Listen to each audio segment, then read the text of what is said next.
Hello guys, welcome to Mark Shrimp Tanks. We are in the dark because we're going to be filming a tank in a very special way today. We're actually going to be filming it with the rest of the lights off because today we're going to be filming our Sulawesi tank, right? And I know there's a lot of different weird lights in the shot today, as you can see, right? But we're going to film the Sulawesi tank in the dark because I've accidentally stumbled on this, that it is by far the best way for us to film this tank because the shrimp are way more active when they see that there's nothing out here, right? So we can move around a little bit more freely. They're more like their natural self, and there's quite a lot of baby shrimp in here as well, right? So I'll break out the macro camera. We're going to have a look at the tank. I'll go over everything about the tank diameters, how I heat the water, how I feed the shrimp, all that good stuff, how it's filtered, etc. And let's just get on with it, I think. Okay, so here we are. Don't be scared, guys. You can hold my hand. Now this is a Sulawesi tank. This is a Cardinal Dinerla Sulawesi tank. Basics of the tank is it's about 55-60 litres. It has a cover on the top that helps with evaporation, and that's very important because this type of tank with Sulawesi shrimp is heated. It's the only tank in my room that has a heater over this side, and it's a Jaeger Eheim heater, I think it's called. And the reason I picked that heater is because it's very reliable, and we need something that can keep the temperature in this tank at a constant temperature all the time. I hate repeating myself with words, but I did just there, right? So we need something that keeps the temperature very consistent. In this tank is 28 degrees Celsius. I'll put whatever that is in Fahrenheit up here on the end of my finger for you Americans. And Sulawesi like hot water, basically, right? So if the water is too cold, they become inactive. Cold for them is what you would consider normal for bog standard shrimp tank or an aquarium. Right? 24 degrees Celsius is too cold for this type of tank. Right, and some of the telltale signs that the tank is too cold is the Sulawesi shrimp will actually change colour. Not a lot of people have said this. I have mentioned it the odd time in streams and stuff like that. That I do notice that, like, when I first got these shrimp, as an example, they were clear to blue. Shrimp being clear when you first get them is very normal. But when they go blue as well, that's quite normal for the shrimp. At night time, I do notice these shrimp go clear to blue as well. When the light is off, you can come in here. If you have a torch, you can have a look at the shrimp, and you will be able to see that they actually change colour as well. I don't know if this is a defence thing that they do, probably to hide from things in the water from the natural habitat. Because in nature, guys, these shrimp are very sketchy. They are very sketchy here, but right now they don't seem to be too bad because we have all the light on the outside of the tank off, so they can't really see us as well as they would normally be able to see us. What else have we got in the tank? We've got a Pat mini filter here, double sponge filter. I've tried this on lower settings, and the shrimp were more hidey than they were with the Pat mini on faster, right? So a little bit faster water is fine. I think it might actually add some more oxygen to the water as well, which is probably important when you have a tank where the water is reasonably warm. I did also try before the temperature in this tank up at 30 degrees Celsius, and I didn't really see much in the way of breeding activity. I think that might be the very upper limit. 30 degrees Celsius. 28 seems to be fine for these shrimp. This is what I bred these on in the beginning, and it's what I went back to because in the very beginning I had quite a few batches of shrimp, and I think that is probably the best way to go. If you're ever struggling at breeding shrimp, doing things, and you've bred them well before, go back to the way you did it before. So we've been using 28 degrees Celsius in this tank for a while. As I said, double sponge, Pat mini filter. This one's on full, lots of oxygen. I actually don't want any plants in this tank, apart from the couple of crypts that are on the bottom. Because, guys, I primarily want this tank to be a biofilm tank, because you can see with these shrimp here that they love to graze. They graze like no other shrimp I've ever seen, I think. Right, and they're reasonably fast as well, so they can cover a lot of ground. And they love to basically graze over rocks, glass, etc., etc. Right, so feeding wise, I tend to feed these more powdered foods than a solid food. Sometimes in my streams I will feed them a pellet just to get them to come to the front, or go on top of a rock like this. But guys, trust me, these shrimp seem to love biofilm more than anything. So that's why we got rid of all the floating plants in the top, because I want more algae biofilm growth on the rock and on the substrate. You can see it's actually working here. Then I don't want the rocks to be super clean. I want them to be green, right? And these are gradually going more green and more green and more green, right? Another way you can get them to be greener is if you add some powdered foods, right? It could be something like my own biomix will do.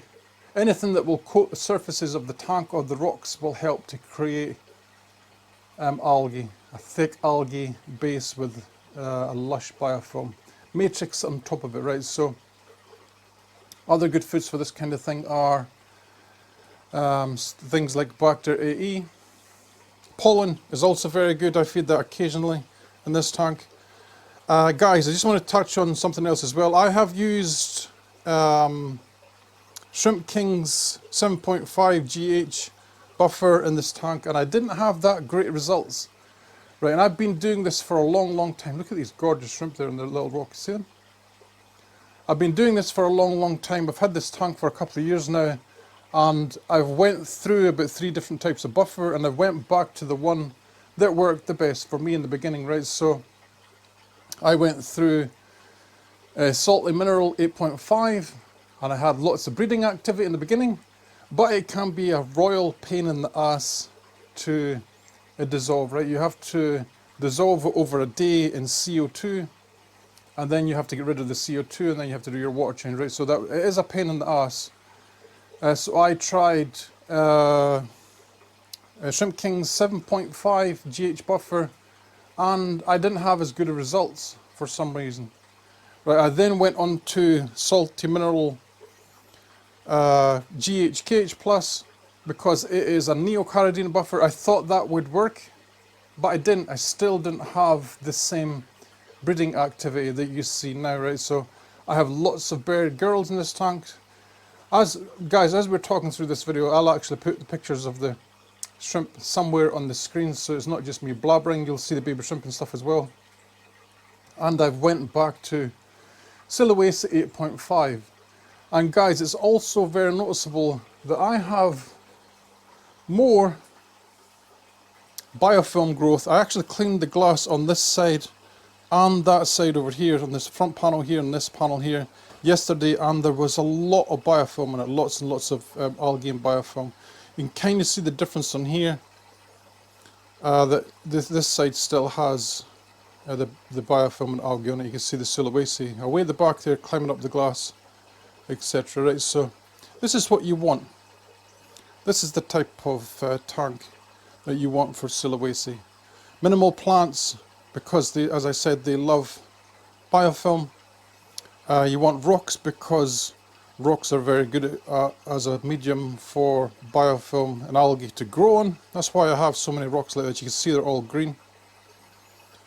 And shrimp love them. They love them. They love to graze on rocks. What else can I talk about here? The light is just your standard Aqua L light here. I did actually try different lights on this, but this is the one that is stuck with me the most for getting the way it looks. You know, from a distance like this, the rocks are the thing that's lit the most, because that's where I want the shrimp to be on, right? So in this tank we also have some rabbit snails. I think there's like 5 or 6 different rabbit snails in here. There's a lot of Malaysian trumpet snails. There's also a nerite snail right at the very back. And we have a ton of babies. Tons and tons of babies. These guys are mega hard to see with the naked eye because they are so small. I think they're a little bit smaller than your bog standard shrimp when they're born. Just a little bit A little bit smaller, they're really, really hard to see. Just with this camera, like here for example, of course I'm going to break out the marker. There's actually a lot of babies here. There's more than I thought there was. They're all here. Just at the end of my finger. If I stay still enough, and I'll crop this in just so you can see them, we will also break out the macro camera for these as well. Right, so it's very, very important that you watch your water changes in this kind of tank as well. You want to drip them in. Let me just grab the drip acclimation thing that I use for the specific tank just so you can see. 5 litre container, drip acclimator, drip valve on it, right? And I mix my salty mineral 6.5 in that container, and then I use a soda stream for 1 litre of the water, and I put 1 litre of CO2'd water into that container, and I let it dissolve the salty mineral 8.5, right? Because if you don't, the salty mineral 8.5 doesn't dissolve and you get the wrong reading on your conductivity meter or your TDS meter. I've actually switched to a conductivity meter because it is more accurate, guys. That's why I've done it. Do you not just love this absolute green here on this tank? Isn't it awesome? I do wish this shrimp rack here, the corner wasn't here, because then we'd be able to see things better than this. This is alpha grog on the base. We have the odd ceramic ring. As I said, we have the odd crypt in the bottom, but that is all there is for plants in here.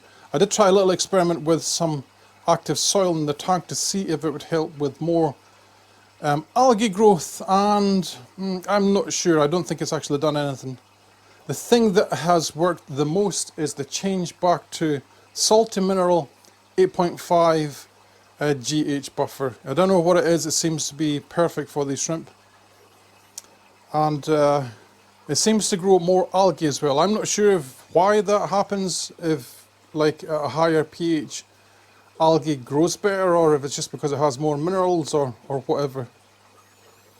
But from this kind of distance, guys, it looks like there's nothing in here, doesn't it?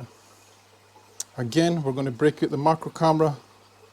You will see lots and lots of footage because they are everywhere. It's just the type of shrimp that these are, that until there's like a couple of hundred in here, they're not all over the rocks. A big beautiful girl here. Hopefully today as well, this GoPro is working better. This is my new one. So you're watching in 4K. We have the new mic on it as well. Fingers crossed it works well. Fingers crossed it worked. I hate when I repeat myself when I'm talking, using the same word over and over again. Right, so guys, I'll get some macro footage, and as I said, we'll put them up on the screen so you can see these guys as well. Just to recap, 8.5 salty mineral. The temperature of the water is 28 degrees Celsius, and whatever that is in Fahrenheit. You want lots of biofilm, lots of algae. You need decent filtration. I think these guys like oxygen-rich water, which would be understandable considering how hot the water is in the first place. And that is probably it for this video. Thank you guys for watching. If you have any questions at all, please do not hesitate to ask me in the comment section below. Have an awesome day, guys. Happy shrimp keeping.